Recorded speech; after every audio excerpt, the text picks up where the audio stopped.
A paz, meu irmão, a paz, minha irmã, que Deus te abençoe. A gente está de volta em mais uma série, Alguns Minutos a Mais com Deus. Começamos na semana passada comentando inicialmente o contexto da carta de Paulo aos Colossenses, não é? E hoje nós vamos retomar isso. Vão ser uma série aí de 4 ou até 5 vídeos. Nós vamos retomar o estudo ou comentário desta carta de Paulo à igreja de Colossos. Como eu disse na semana passada, uma igreja localizada numa cidade extremamente decadente do ponto de vista econômico, mas uma igreja que descobriu em Deus como ser pujante, como ser desenvolvida. Paulo provavelmente nunca esteve lá, não foi ele que fundou essa igreja, mas chegou aos ouvidos do apóstolo Paulo que a fé daquele povo era uma fé não fingida, era uma fé genuína, era uma fé que gerava fruto. E essa fé me traz a seguinte reflexão: não é a pessoa que faz o evangelho, é o evangelho que é capaz de fazer uma pessoa. Não é a pessoa que dá notoriedade ao evangelho, é o evangelho que gera notoriedade às pessoas ou aos lugares onde ele é pregado e onde ele é cultivado.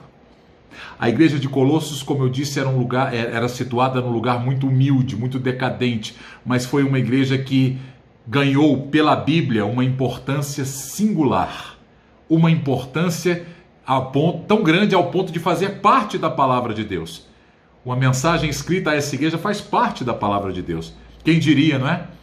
A gente acaba invertendo os valores numa época em que o evangelho deveria ser sempre enaltecido, sempre colocado em evidência. Nós vemos cultos às personalidades, denominações ditas evangélicas que cultuam mais os líderes do que o próprio Jesus, que é a cabeça da igreja.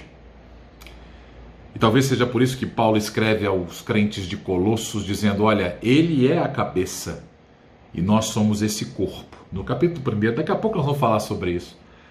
Mas eu quero que você entenda que nós temos que parar de cultivar a personalidade, o homem. A gente está vivendo superastros evangélicos, superastros cristãos. As pessoas querem tudo por um momento de fama e se esquecem da verdadeira essência. Eu aprendi, quando eu comecei o meu ministério há muitos anos atrás, que 3 coisas podem derrubar um ministro de Deus: o sexo, o dinheiro e a fama e o orgulho. Eu não quero viver nenhuma dessas 3 na minha vida. Eu quero saber exatamente o tamanho da dimensão que o evangelho deve ter na minha vida, para que eu possa cada vez mais diminuir e o evangelho possa cada vez mais sobressair na minha vida. Que assim seja na tua também. Paulo escreve à igreja de Colossos dizendo: olha, quem vos escreve é Paulo, capítulo 1, verso 1. Paulo, apóstolo de Jesus Cristo pela vontade de Deus. Opa! Já me começa ensinando alguma coisa aqui. No primeiro versículo, quando ele se apresenta, ele diz: olha, eu fui instituído apóstolo pela vontade do próprio dono da igreja. Foi ele que apareceu para mim, me comissionando para fazer o que eu estou fazendo. Numa época em que as igrejas e as pessoas que estão liderando igrejas cada vez mais se auto-intitulam apóstolos, bispos, daqui a pouco só falta se intitularem a 4ª pessoa da Trindade, se é que isso é possível, não é? Mas são pessoas que buscam cada vez mais a glória para si próprias, a evidência para si próprias, e se esquecem de que alguém que as tem que ter comissionado para fazer algo para ele. É o Senhor que comissiona nós, que nos comissiona. É o Senhor que comissiona nós mesmos, é Ele que nos chama, é Ele que nos garante. Por isso que Paulo, em uma de suas cartas, escreve: olha, a minha pregação não é formada, não é constituída por palavras de sabedoria humana. A minha pregação, ela é constituída por demonstração de espírito e de poder, porque eu sei quem me chamou. Quem me chamou me deu poder para que a minha pregação fosse revestida de autoridade naquilo que eu falo. Numa época em que as pessoas andam buscando muito ouvir o que lhes é agradável, homens que têm retórica bem desenvolvida, homens que conseguem dominar o dom da oratória e uma retórica excelente, acabam amealhando para si grandes rebanhos, e esses rebanhos acabam muitas vezes sendo compostos por diversas pessoas que não têm vivido uma vida plena em Deus, exatamente porque têm o foco na pessoa errada, focam mais na pessoa que está na frente do que na pessoa do próprio Jesus. E Paulo nos ensina dizendo, olha, quem me chamou foi o próprio Deus, foi Ele que me comissionou para fazer o que eu estou fazendo. E ele diz o seguinte, olha, eu escrevo essa carta, verso 2, isso aqui, se a gente for estudar isso aqui, vai demorar um ano. Ele diz assim, aos santos e irmãos fiéis em Cristo que estão em Colossos. Que coisa tremenda! 2 endereços, fiéis em Cristo que estão em Colossos. Em Cristo e em Colossos. Eu tenho 2 endereços. Eu tenho um endereço aqui em Brasília e em Cristo eu tenho um endereço no céu. Eu tenho 2 logradouros. E aí, você? Hã? Quem está em Cristo já tem uma morada no céu reservada. Quem está em Cristo e quem vive com Ele e quem aceita o governo dele na sua vida, já tem uma morada, um endereço celestial reservado para a sua vida, para passar a eternidade. Você tem? Eu quero ter 2 endereços. Um aqui, obviamente, e outro, esse aqui transitório, e outro eterno. Mas o meu endereço eterno, eu quero que seja perto de onde Jesus vai estar. De preferência, sempre, sempre na presença dele. Por toda a eternidade.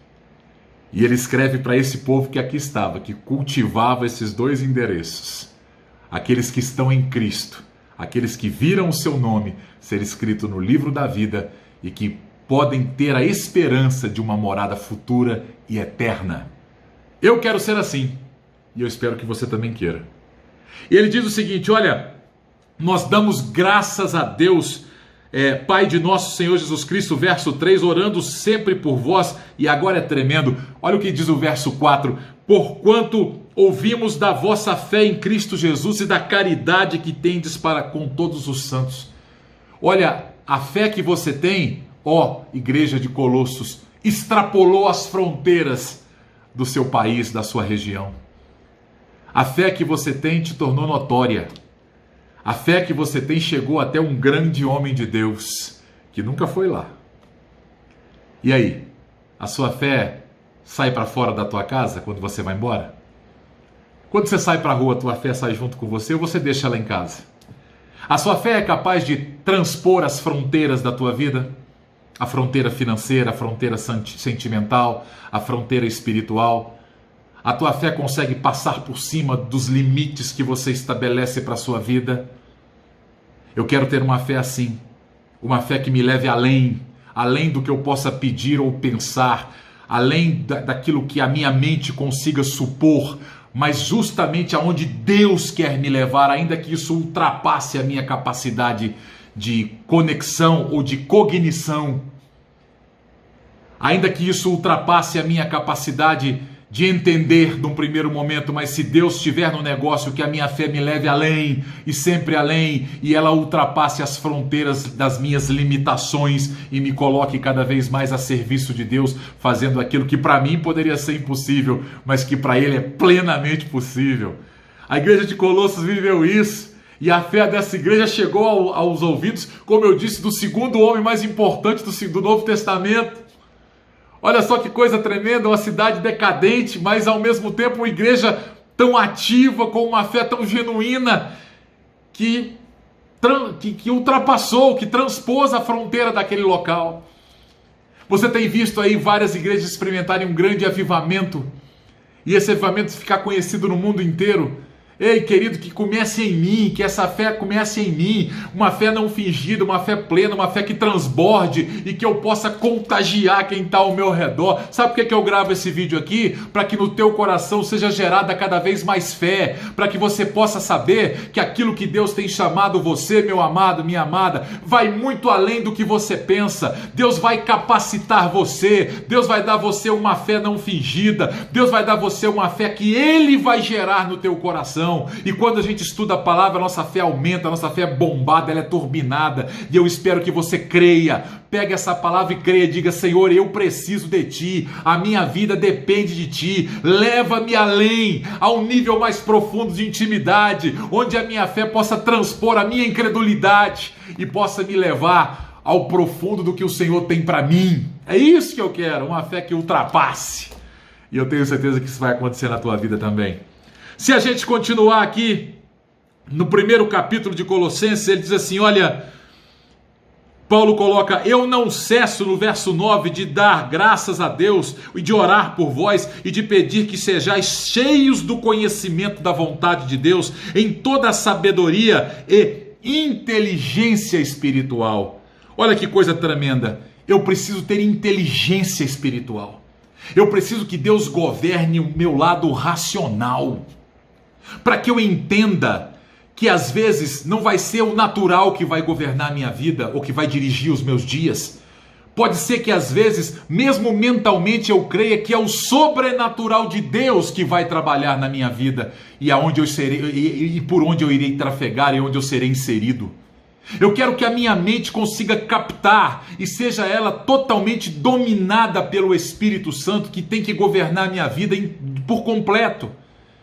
E que a minha mente viva essa inteligência espiritual que Paulo coloca para a igreja de Colossos. E ele diz, olha, se você tiver essa inteligência espiritual, você vai andar dignamente diante do Senhor, agradando-lhe em tudo e frutificando em toda boa obra e crescendo no conhecimento de Deus. Frutificar. Evangelho tem que dar fruto, querido. Evangelho tem que dar fruto na minha vida. Evangelho tem que dar fruto na sua vida. Todas as áreas da sua vida estão sendo frutificadas por Deus ou não? A sua área psicológica, a sua área sentimental, a sua área financeira tem dado frutos que Deus quer que dê ou não? Eu não quero viver um evangelho que me permita dar frutos estragados. Eu não quero viver um evangelho que me permita gerar frutos podres. Eu não quero em minha vida que se gerem frutos que estejam defeituosos. Não, eu quero que Deus entre na minha vida, adube a minha alma, adube o meu coração, possa Ele fazer germinar o evangelho que Deus, genuíno que Deus planta em nós. Ele tem que germinar, ele tem que brotar aquilo que Deus tem para nós. E nós temos que colocar isso para fora, mostrar para as pessoas que verdadeiramente a transformação de Deus brotou dentro de nós. Essa vai ser a alternativa para a mesmice que está aí nesse mundo afora. O mundo só busca os seus próprios prazeres. O mundo só busca satisfazer a sua própria carne, mas aqueles que veem uma situação difícil correm logo para quem lhes oferece uma alternativa. E essa alternativa é o brotar do fruto do Espírito de Deus na minha vida e na sua vida. Eu quero que esse fruto possa alimentar pessoas. Eu quero produzir fruto a 10 por 1, 50 por 1, 100 por 1, 1000 por 1. Mas para que isso aconteça, Deus verdadeiramente tem que ser o agricultor que vai plantar, que vai adubar a minha vida com a sua palavra, que vai fazer com que a terra fértil do meu coração brote uma planta nova, uma planta que verdadeiramente cresça para a glória do nome do Senhor e que mesmo em estações secas, como diz lá no Salmo 1, mesmo na estação seca, permanece porque está plantado junto a ribeiro de água. Portanto, dá seu fruto na estação própria. É isso que eu quero. Que a minha fé esteja acima das circunstâncias. Eu não quero ser como uma moinha que o vento espalha. Lá no Salmo 1 está dizendo isso também.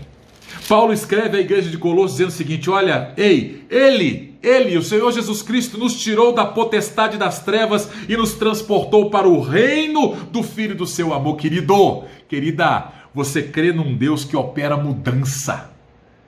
O Deus que eu sirvo, o Deus que você serve, é um Deus que é capaz de operar uma mudança, é capaz de transportar você da derrota para a vitória, de um governo de pecado, de um governo limitado, de um governo em que você olhe para o chão, para um governo em que você olhe para cima, para o reino do Filho do seu amor, onde há esperança, onde há vontade de viver, onde há alegria. Há dificuldade? Claro que há, mas há a certeza de que aquele que governa nunca vai perder o controle. Eu paro hoje nosso comentário no verso de número 13.